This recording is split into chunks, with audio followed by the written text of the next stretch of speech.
Thanks.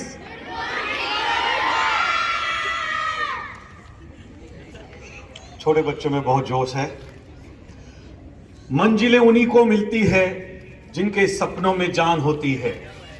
मंजिलें उन्हीं को मिलती है जिनके सपनों में जान होती है। पंखों से कुछ नहीं होता, हौसलों से उड़ान होती है, हौसलों से उड़ान होती है। प्यारे बच्चों, आज एनुअल स्पोर्ट्स मीट पर आप सभी लोगों का मैं तहे दिल से बहुत बहुत अभिनंदन करता हूं, बधाई देता हूं कि आज हमारा केंद्रीय विद्यालय बूंदी, छोटा सा केंद्रीय विद्यालय, इतने विराट स्वरूप में एनुअल स्पोर्ट्स मीट सेलिब्रेट कर रहा है। इससे बड़ी खुशी हमें जब स्पोर्ट टीचर श्री सारिक द्वारा प्रतिवेदन में हमारे विद्यालय का जो महामंडन किया गया, वो महामंडन सुनकर मैं एक तरह से यह महसूस कर रहा हूं कि मैं एक ऐसे विद्यालय में हूं जहां के बच्चों में स्पोर्ट स्पिरिट इतनी जुनून के साथ है कि हर बच्चा एसजीएफआई नहीं, राजस्थानी नहीं, नेशनली नहीं, इंटरनेशनल लेवल पर अपने आप को रिप्रेजेंट कर सकता है।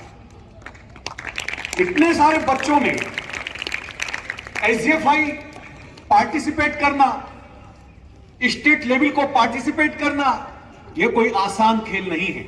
इसके पीछे की मेहनत बहुत, वो मेहनत हम देख नहीं पा रहे लेकिन महसूस कर पा रहे हैं। कितनी मेहनत आप लोगों ने की होगी। बच्चों, आने स्पोर्ट्स होना है। मैं आज केवल स्पोर्ट्स मीट पर छोटी छोटी 2-3 स्टोरी आपको बताऊंगा। ये वास्तविक रियल स्टोरी है। शायद केवल स्पोर्ट्स ही नहीं, बाकी बच्चे भी जो स्पोर्ट्स के अलावा कुछ और फील्ड में पार्टिसिपेट करते हैं, वो इन स्टोरियों से कुछ सीख पाए। शुरुआत मैं स्पोर्ट्स से ही करता हूं। मुझे एक अमेरिकन एथलेटिक्स विल्मा रुडोल्फ, हमेशा मैं अपने बच्चों को कहानी सुनाता हूं। बच्चों सुनिएगा, ये कहानियां केवल सुनने के लिए नहीं है, ये वास्तविक कहानियां अपने जीवन में उतारने के लिए भी है, इंप्लीमेंट करने के लिए भी है। कहानियां कब सुनाते हैं, लेकिन उसको इंप्लीमेंट जो करता है, जो उसको सोचता है, सुनता है, वह वास्तव में लाइफ के अंदर आगे बढ़ता है। विल्मा रुडोल्फ पैदा हुई एक श्वेत बालिका अमेरिका में। पता चला 4 साल की आयु में उसको निमोनिया हो गया, बुखार हो गया।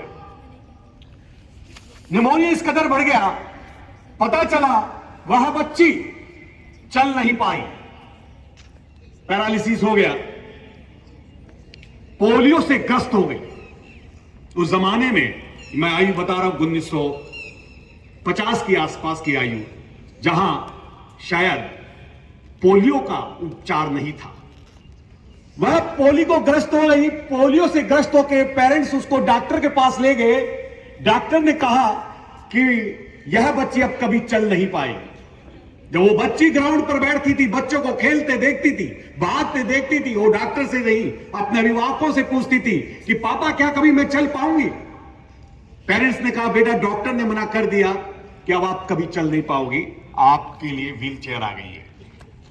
कुछ दिनों व्हील चेयर के बाद उस बच्ची ने अपने पेरेंट्स से कहा कि नहीं, मुझे बैसाखी ला के दो, मैं अब बैठ कर नहीं रह सकती। 6 साल की आयु में बच्चों, आज 6 साल का बच्चा अपने पेरेंट्स से क्या डिमांड करता है, सोच के देखिए। 6 साल का बच्चा पेरेंट्स से मांगता है, पापा मुझे, क्या कहता है बेटा 6 साल का बच्चा क्या मांगता है? चिप्स दिला दीजिए, आइसक्रीम दिला दीजिएगा, टॉफी दिला दीजिएगा। वो 6 साल की बच्ची मांग रही अपने पेरेंट्स से कि मैं व्हील चेयर पर बैठी हूं, मुझे बैसाखी ला के दो, मैं चलूंगी। पेरेंट्स ने उसकी जिद, ये जुनून क्या है कि उसको बैसाखी ला के दी, वो चलने लगी। धीरे धीरे वो चलती हुई दौड़ने लगी। जिस डॉक्टर ने ये कहा कि अब आप चल नहीं पाओगी, वह विल्मा रुडोल्फ 1952 के ओलंपिक में एक गोल्ड मेडल लेकर सबसे तेज दौड़ने वाली धाविका बनी।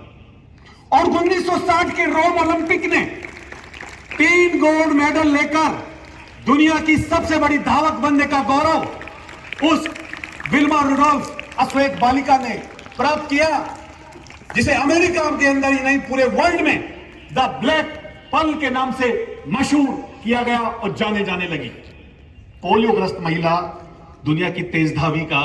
बच्चों, जब हम कभी कहते हैं ना कि हम यूट्यूब देखते हैं, हम देखते हैं, कभी कभी उस स्टोरी को आप जाके देखिएगा, उस स्टोरी को आप गूगल से सर्च कीजिएगा और जरूर उसको सोचना कि एक पोलियो वाली बच्ची क्या ओलंपिक, ये बेटा कोई क्लास का कंपटीशन नहीं होता ओलंपिक, ये कोई स्कूल का कंपटीशन नहीं होता, ये बूंदी जिले का कंपटीशन नहीं होता ओलंपिक, ये किसी राज्य का कंपटीशन नहीं होता, ये कोई किसी देश के अंदर कंपटीशन नहीं होता। ओलंपिक दुनिया के सभी राष्ट्रों का बीच के अंदर अपने आप को प्रूव करने वाला गेम होता है। और एक पोलियोग्रस्त महिला इतनी तेज दौड़कर यदि 3 गोल्ड मेडल जीत जाए तो बताइए बूंदी के बच्चे क्या नहीं कर सकते।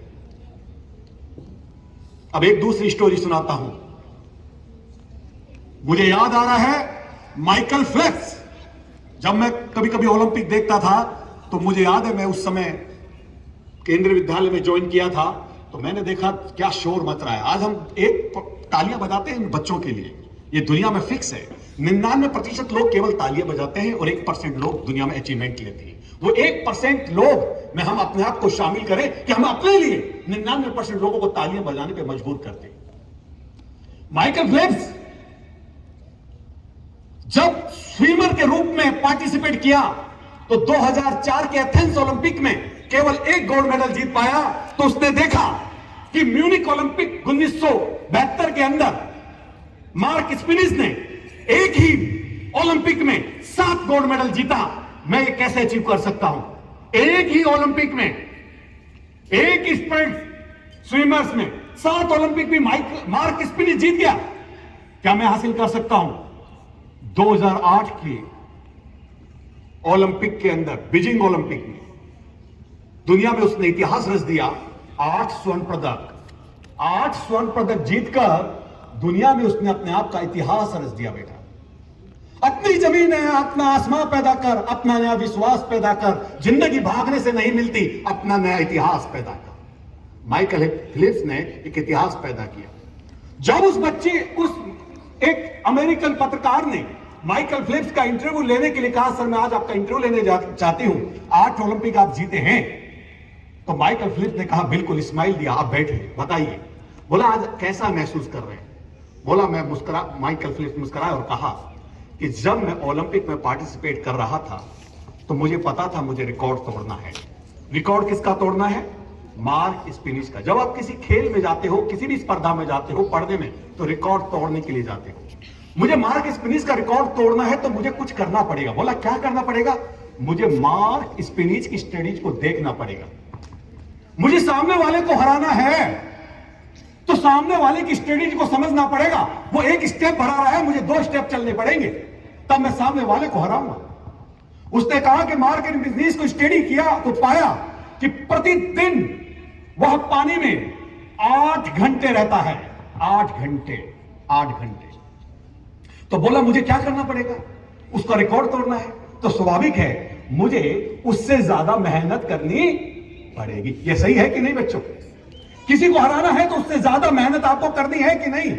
उसने कहा मैंने तय किया 2004 के अंदर ही कि अब मुझे 2008 तक ओलंपिक में जाने के लिए 8 घंटे से ज्यादा पानी में रहना पड़ेगा। 12 घंटे तय किए उसने, 12 घंटे पानी में, 4 साल, प्रतिदिन 12 घंटे इंटू 365 इंटू 4, लगभग 20,000 घंटे वो 4 वर्षों तक पानी में रहा। आप सोचिए इतने घंटे पानी के अंदर रहकर आदमी कैसे जीवित रहा होगा। आज हम 4 घंटे पानी में रह लें तो हड्डियां गलने लग जाती है।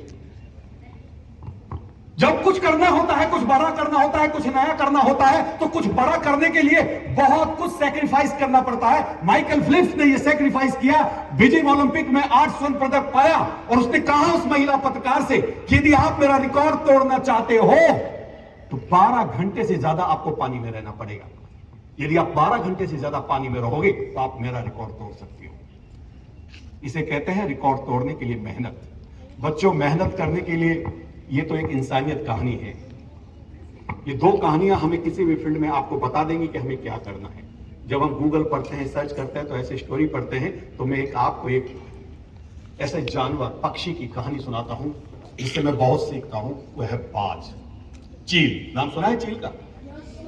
दुनिया की सबसे बड़ी हाइट पर रहती है, सबसे बड़े हाइट, ऐसा पक्षी जो सबसे हाइट पर रहता है। वो ऊंचाई उड़ान करती है, वो नीचे देखती नहीं क्या क्या है, ऊंचाई से देख लेती है अपने शिकार को कि मुझे किस पर वार करना है, किसको पकड़ना है। और इतना कंसंट्रेशन होता है कि जो शिकार उसने 1 किलोमीटर से चुन लिया, पर वो शिकार उससे बच नहीं सकता।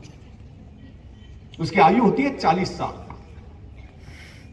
पर 30 साल की आयु के बाद ना वह जीव अपने आप को तड़पने लगता है, क्योंकि उसके पंख उसका साथ छोड़ने लगते हैं। उसकी चोंच इस लायक नहीं होती कि वो किसी जंतु को, जीव को पकड़ के ले जाए। जब वो पैदा होते हैं, उसके बच्चे होते हैं, तो ऊंची पहाड़ियों पे जाकर वहीं उसमें अपने अंडे देते हैं। और वो अपने बच्चों को पालन भी उसी तरह से करती है जितनी स्ट्रगल और मेहनत के साथ वो खुद उसने अपने आप को किया। वह बच्चों की पहली इतनी हाइट पे अंडे देकर उन बच्चों को उड़ाना कोई आसान खेल है। वो उतनी हाइट से अपने बच्चों को उड़ाने की जो शिक्षा देती है, क्योंकि चील में क्या है, उड़ने की तो शिक्षा है, जो सबसे हाइट पे उड़ती है, उससे हाइट तो कोई पक्षी जाती ही नहीं। वहां से ऊपर हाइट से वो अपने बच्चे को नीचे गिरती है कि उसके पंखों में जान, उतना अपना आत्मविश्वास पैदा करना, अपने कॉन्फिडेंस पैदा करना कि वो चील बहुत ऊंचाई पर उड़ सके। 30 वर्ष की आयु में भी वो चील अपना आत्मविश्वास नहीं खोती, वो बिल्कुल एकांत में चली जाती है। और एक प्रक्रिया होती है, वो प्रक्रिया होती है मोलार्ड, एक प्रक्रिया है, साइंस वाले टीचर जानते होंगे। उस प्रक्रिया से गुजरती है, वह अपनी चोंच पहाड़ों पर मार मार कर चोंच को बहुत शार्प बनाती है, अपने पंखों को पूरी तरह से, पुराने पंखों को उतारकर नए पंख पैदा करती है। इस प्रक्रिया में 5 महीने लगते हैं और आफ्टर 5th मंथ के बाद एक नई चील बनकर, युवा चील बनकर, यंग चील बनकर वापस आकार में उड़ती है और अगले 10 वर्षों तक वह वैसे ही रहती है जैसे शुरुआत में थी। इसे कहते हैं आत्मविश्वास, कुछ कर गुजरने की क्षमता, कुछ दृढ़ निश्चय, कुछ पावर ऑफ, ऐसा पावर जो बिना अनुशासन के तो पॉसिबल नहीं है। लेकिन यदि हम यह सब कर लें तो जिंदगी की कोई दौड़ आप नहीं हार सकते। क्या SGFI, क्या 10th बोर्ड, क्या 12th बोर्ड, क्या नहीं है, हम सब कुछ तो हम में है। यह ताकत है हम लोगों में। यदि ईमानदारी से, मेहनत से, दृढ़ निश्चय के साथ, अनुशासन के साथ यदि हम किसी भी टारगेट को, डेस्टिनेशन को चुन लें, दुनिया की कोई ताकत ऐसा नहीं कि जो आपको हरा दे। क्योंकि मुझे सुकरात की कहानी से इस अपने आप को समाप्त करूंगा। दार्शनिक सुकरात फिलोसोफर, बहुत अच्छे फिलोसोफर हुए हैं। उनसे एक व्यक्ति ने पूछा कि sir, what is the secret of success, सफलता का रहस्य क्या है?